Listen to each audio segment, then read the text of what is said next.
¿Qué onda familia trastornadora? Bienvenidos a una emisión más de su programa Los que trastornan el mundo. Y esto es 4 versículos bíblicos más tristes y desgarradores de la palabra de Dios, la Biblia y sus explicaciones. Comenzamos. He tomado 4 versículos bíblicos, los que yo considero los más tristes, los más devastadores, por el contenido textual que estos tienen. Son textos que se consideran de alerta, de advertencia, incluso de juicio.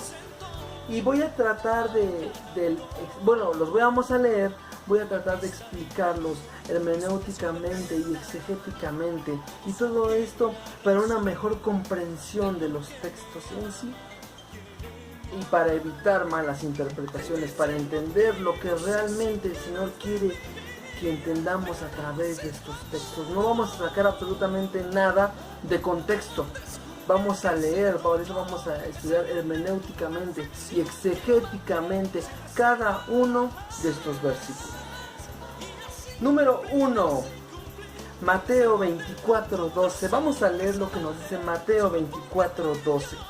Dice así: y por haberse multiplicado la maldad, el amor de muchos se enfriará. Por haberse multiplicado, por haberse acrecentado, por haber aumentado la maldad, el amor de muchos se enfriará. El contexto de Mateo 24:12 es el mensaje derivado de una pregunta que los discípulos le hicieron al Señor Jesús, cuando le dijeron: Señor, ¿qué señal tendremos de tu venida y del fin del mundo o del siglo? Que aparece en Mateo 24:3. Entonces el Señor Jesús les empieza a dar ese sermón conocido como las señales antes del fin. Y el Señor Jesús les da una larga lista de acontecimientos que vendrían previos a su venida. Número 1, guerra, hambre, terremotos, tribulaciones. Los matarían y los odiarían. Y es ahí donde aparece nuestro versículo. Y por haberse multiplicado, por haberse acrecentado la maldad, dice, el amor de muchos, absolutamente de muchos, se enfriará. Aquí la palabra que nos llama la atención es la palabra enfriará o enfriar. La palabra enfriará se tradujo de la palabra griega suko, P-S-U-C-U, suko, en el sentido de un celo o un amor que se desvanece, un amor desvaneciente, algo que se sopla, algo que se enfría soplando, una voz pasiva, un amor pasivo. Es una metáfora. El Señor Jesús usa el amor de muchos se enfriará poco a poco. La pasión se irá pacificando. El celo o el amor irá en decaimiento. Esto nos habla que realmente en aquellos tiempos los discípulos corrían un gran peligro en el que, porque la maldad iba a crecer, el amor de ellos se iba a apagar. Los apóstoles estaban en ese peligro lamentable de enfriarse, de apagarse. Ahora nosotros estamos exactamente en el mismo peligro. Estamos en el mismo peligro de enfriarnos, de apagarnos, de que el amor por Cristo en nuestras vidas se apague. La maldad sigue existiendo y va en aumento, y esta podría enfriar nuestro amor, nuestra devoción, nuestra relación y nuestra comunión con el Señor. Número 1. Por haberse multiplicado la maldad, el amor de muchos se enfriará. Yo te pregunto, hermano, ¿te estás enfriando a causa de la maldad, a causa del pecado? El pecado aumenta y tu amor va en decaimiento. Cuidado. Número 2, Mateo 24:24. ¿Qué nos dice Mateo 24:24? Dice: porque se levantarán falsos cristos y falsos profetas, y harán grandes señales y prodigios, de tal manera que engañarán, si fuere posible, aún a los escogidos. Mateo 24:24 tiene exactamente el mismo contexto de nuestro texto anterior, Mateo 24:12.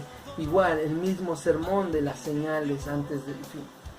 Tiene exactamente el mismo contexto. El Señor ya nos estaba advirtiendo de los tiempos que desgraciadamente ya estamos viviendo.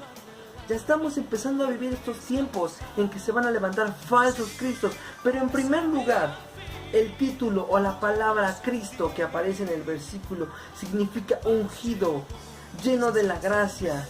Es la palabra griega chestos, que a su vez proviene del hebreo masia, que traducido a nuestro castellano es la palabra Mesías, ungido. Más que un nombre, la palabra Cristo es un título. O sea que podemos leer Mateo 24:24 de esta manera: porque se levantarán falsos ungidos. Falsos ungidos.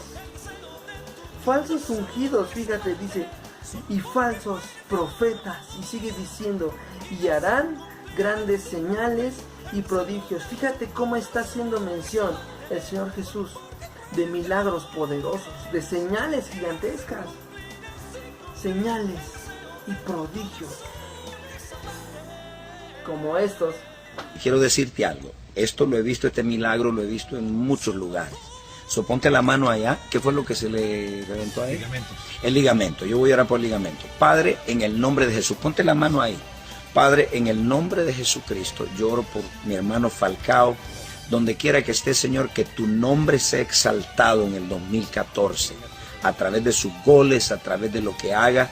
Y ahora mismo, en el nombre de Jesús, ordeno ligamentos nuevos. Ligamentos nuevos. Vas a sentir un calor ahora mismo en tu rodilla.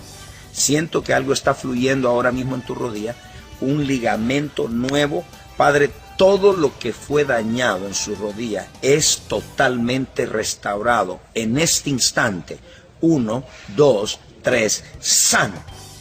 Restaurado. Ligamentos nuevos te declaro sobre tu pierna ahora mismo, en el nombre de Jesucristo de Nazaret. ¿Sabe qué vas a sentir? Vas a sentir un calor. Algo te está pasando ahí en la rodilla. Comienza a moverla, porque la fe sin obras es muerta. Comienza a moverla, porque algo está pasando ahí con tu ligamento. Significa que Dios está, te digo la verdad, está sintiendo como un calor. Eso es el poder de Dios obrando en tu pierna derecha. En el nombre de Jesús te declaro sano. Y declaro el favor y la gracia de Dios sin precedentes sobre tu vida para este mundial. Que el nombre de Jesucristo sea glorificado a través de tu vida.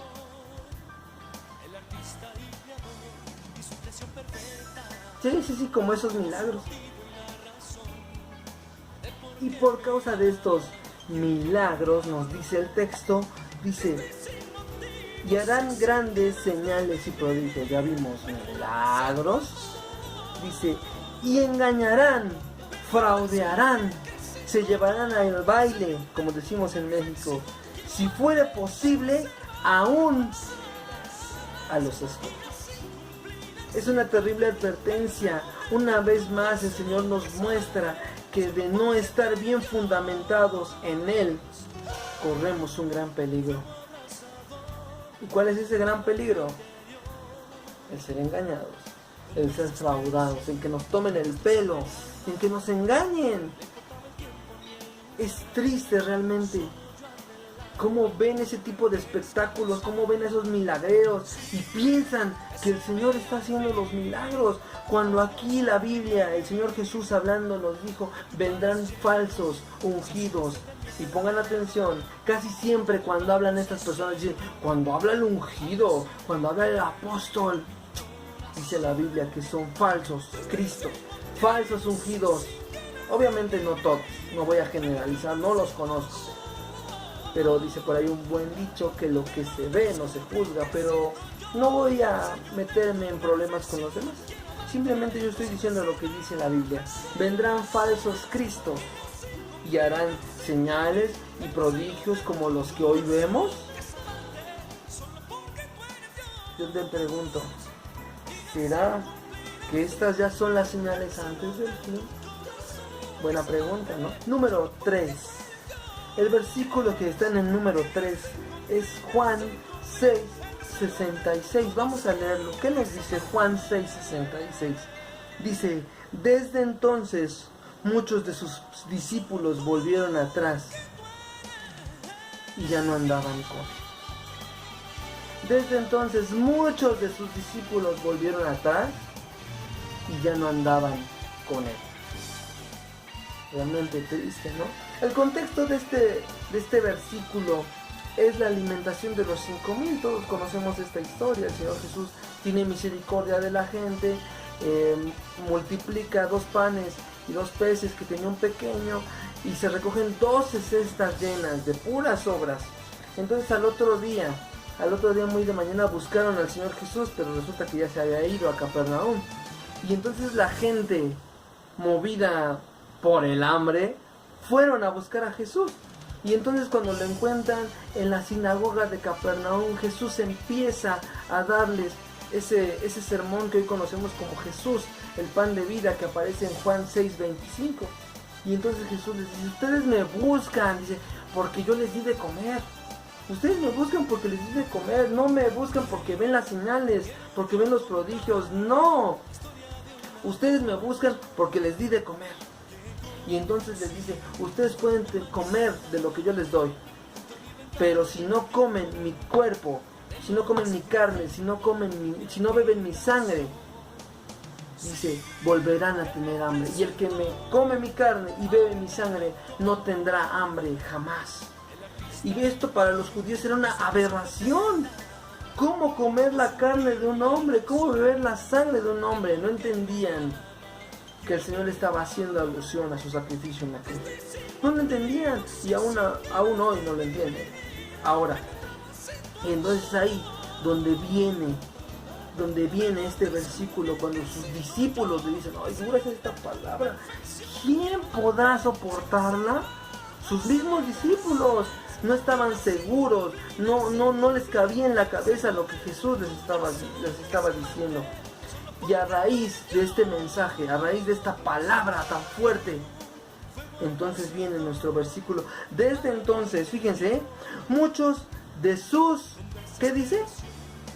De sus discípulos, ojo, no eran simpatizantes, no eran de la multitud, no, absolutamente no, eran sus discípulos. ¿Qué es un discípulo? Es un aprendiz, un alumno, alguien que se sienta a los pies de un maestro para aprender.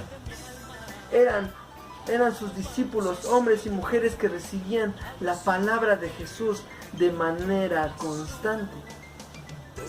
Y desde entonces muchos de sus discípulos, esos aprendices, esos alumnos que se sentaban a sus pies y aprendían, que andaban con él, que recibían su enseñanza de manera constante, volvieron atrás, les dieron la espalda, le dejaron, le olvidaron, incluso le despreciaron. Y dice el versículo: ya no andaban con él, Esto nos habla, ¿de qué creen? De apostasía. Esto nos habla de apostasía. Al escuchar la palabra de Dios, siempre la palabra de Dios va a tener una de dos reacciones. La número 1, que te confronta y que caes rendido a los pies de Cristo. Eso, o huyes porque te sentiste atacado por tu pecado. Es ofensivo, el evangelio ya es ofensivo de por sí. Al confrontar al mundo con su pecado, y si se ofenden, déjalos que se ofendan. La gente ha vivido ofendiendo a Dios toda su vida, pero tú no diluyas el evangelio. Aunque una buena exposición del evangelio siempre va a traer consecuencias como esta, que se van a enojar y desde entonces dejarán de seguir a Jesús. Si al Señor se lo hicieron, dejaron al Maestro, dejaron al Señor. Dejaron al Señor. ¿Por qué? Porque la palabra de Dios no se acomodó a lo que había en su corazón, a lo que había en su mente. Ellos querían acomodar la palabra de Dios a su conveniencia. Hoy, desgraciadamente, muchos cristianos estamos haciendo lo mismo. Y cuando escuchamos la verdadera palabra de Dios, nos sentimos ofendidos. Decimos, no, mi Dios no es así, mi Dios es amor. Sí, mi Dios es amor. Pero el Señor te confronta con el pecado. La palabra de Dios siempre te va a confrontar con tu pecado. Número 4. El último versículo de nuestra lista o de nuestro top es Apocalipsis 20:15. Vamos a leerlo. Este lo puse al final porque yo considero que es el más triste, más lamentable de todos. Apocalipsis 20:15 dice así. Vamos a leerlo. Dice: y el que no se halló inscrito en el libro de la vida fue lanzado al lago de fuego. El que no se halló inscrito en el libro de la vida fue lanzado al lago de fuego. Para entender el contexto de este versículo, es necesario que leamos a partir del versículo 11 de Apocalipsis 20. Vamos a leerlo y voy a tratar de explicárselos. Dice así, el apóstol Juan dice: y vi un gran trono blanco y al que estaba sentado en él, de delante del cual huyeron la tierra y el cielo, y ningún lugar se encontró para ellos. Este versículo dice: ni la tierra ni el cielo soportaron, aguantaron la presencia del Señor. Dice, y ningún lugar se encontró para ellos. Al buen entendedor, pocas palabras, esto nos habla de destrucción. De destrucción. Ni el cielo ni la tierra pueden soportar la magnificencia de nuestro Señor. Versículo 12 dice: y vi a los muertos grandes y pequeños de pie ante Dios. Muertos grandes y muertos pequeños. Aquí el apóstol Juan, quien fue el que escribió el libro de Apocalipsis, aquí con esta frase grandes y pequeños está haciendo alusión a reyes, gobernadores y pequeños, el pueblo, o sea, desde gente rica y poderosa hasta la gente de bajo nivel, de bajos recursos. Dice, todos de pie ante Dios. Esto nos está hablando que no importa, realmente no importa qué formación tengas, no importa qué estatus social tú tengas, no importa, delante de Dios, tú y yo sí somos iguales. Y estaremos delante de Él un día y le vamos a dar cuentas. Vamos a seguir leyendo. Dice, fíjate, dice, y los libros fueron abiertos. ¿Cuáles libros? ¿Cuáles libros? Y ahora surge una pregunta, ¿qué hay en esos libros? ¿Qué hay en esos libros? Vamos a seguir leyendo. Y los libros fueron abiertos. Y fíjate, dice, y otro libro fue abierto, el cual es el libro de la vida. Fíjate, nos dimos cuenta que muchos libros fueron abiertos, pero hay uno en especial, el cual la Biblia registra su nombre y dice que es el libro de la vida. Entre todos los libros que fueron abiertos, uno sí tiene nombre y es el libro de la vida. Sigamos leyendo. Dice, y fueron juzgados los muertos por las cosas que estaban escritas en los libros según sus obras. Aquí nos respondió la pregunta, ¿qué había en esos libros? Pues están escritas todas las cosas que tú y yo hemos hecho. Está escrito lo que hizo el primer hombre que pisó la tierra, hasta el último. Esto nos está hablando que todo cuanto hacemos, todo cuanto pensamos, todo cuanto decimos, alguien en algún lugar del universo está tomando nota. ¿Y qué crees? Nos van a juzgar un día por todo eso. Vamos a seguir leyendo. Versículo 13. Dice, y el mar entregó los muertos que había en él. ¿Pueden imaginarse este espectáculo?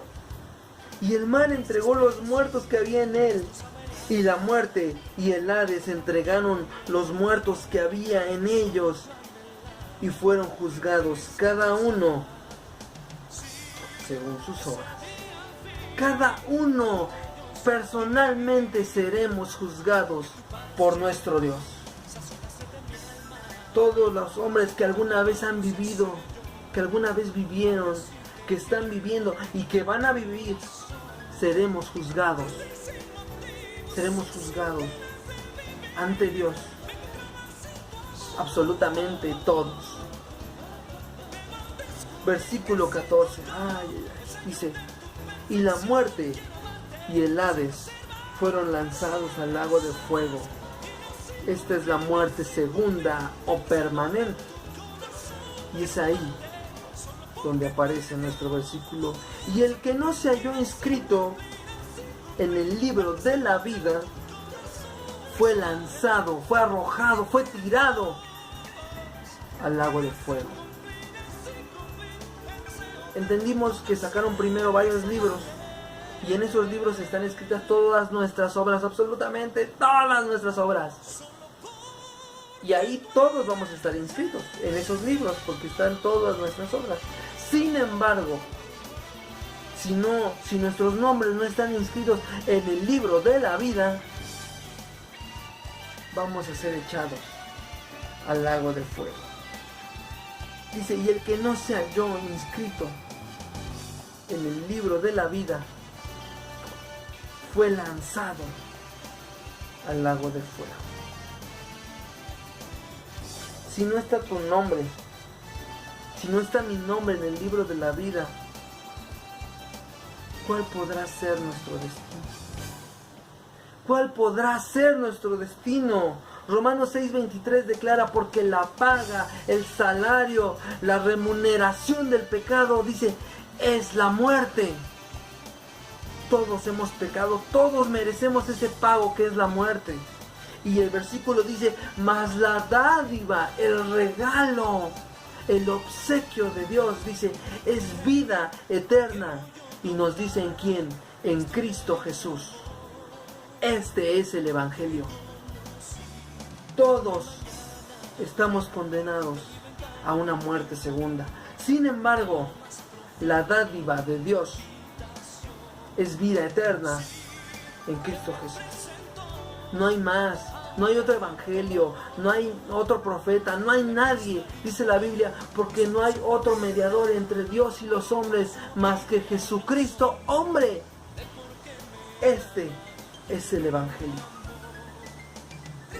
Y yo te invito a que si no eres cristiano, a que si no eres hijo de Dios, rindas tu vida a Cristo, rindas tu vida al Señor. Él quiere perdonarte, Él quiere salvarte, Él quiere darte vida juntamente con Él y librarte de esto, de que no seas inscrito en el libro de la vida del Cordero, y evitarte la pena de ser echado, de ser arrojado, de ser tirado al lago de fuego ardiente junto con el diablo, el Hades y la muerte.